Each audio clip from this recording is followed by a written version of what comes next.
So let's start off with Sivan's question. Great to see our old mate Daniel is listening as well from the USA. Question to Tim: what is holding Brazil back from winning a World Cup in the women's game? Is it down purely to being unlucky? Great question.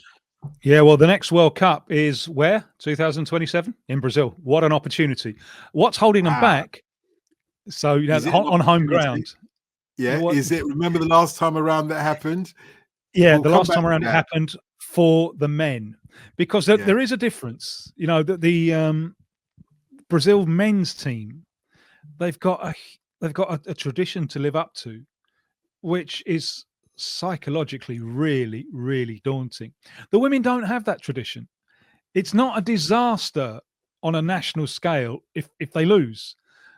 So I think it will be easier for them to play at home than it was for the men in 2014. But I think there have been two things holding them back.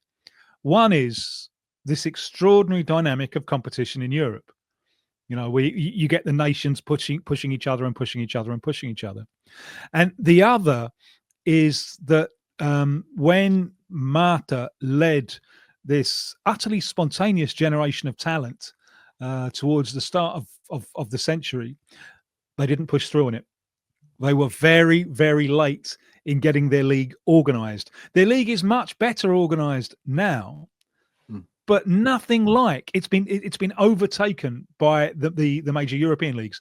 And I was telling one of the big Brazilian specialists in women's football not long ago, something I learned on the World Football Phone-In, I think from our friend Josh, who was telling us, that an Everton fan leaving Goodison Park, but no, they're not demolishing the place and selling it off for real estate.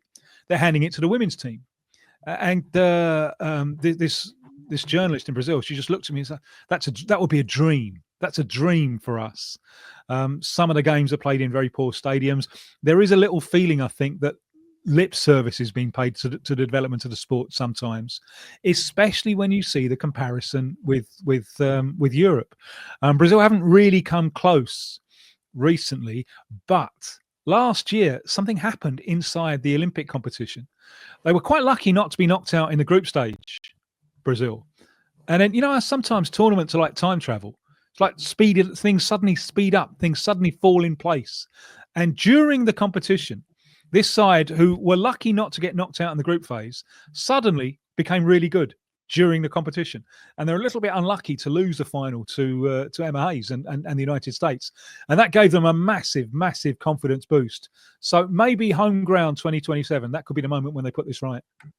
Yeah, Naku didn't want to come here and talk about it, but the structure would be the bare minimum, wouldn't it? To get the structure of women's football up to the same standard of the men's game. He says, while technology records are being broken at the Euros, we are warming up in a room of maximum 20 meters squared that smells of paint. Bizarre. That is in a different discipline, for women's football. Okay. What about, and there is a lot of jeopardy, as you've already suggested, or as I suggested, in playing the football in Brazil. Will the press, the media there, give the women the time? If they lose a match, for example, is it the end? Is it disaster? Is it the end of interest in the Women's World Cup in Brazil? What are the parameters within which they have to play and perform? And this is with the men's disaster notwithstanding. Yeah, I mean, the good thing is that there is a promise that the men's championship, the Brazilian championship, will shut down. I think it's September of 27 that the World Cup is taking place. And so there'll be no men's games. There might be one or two kind of Champions League fixtures, something like that, because that's unlikely to shut down. But there'll be no men's league program.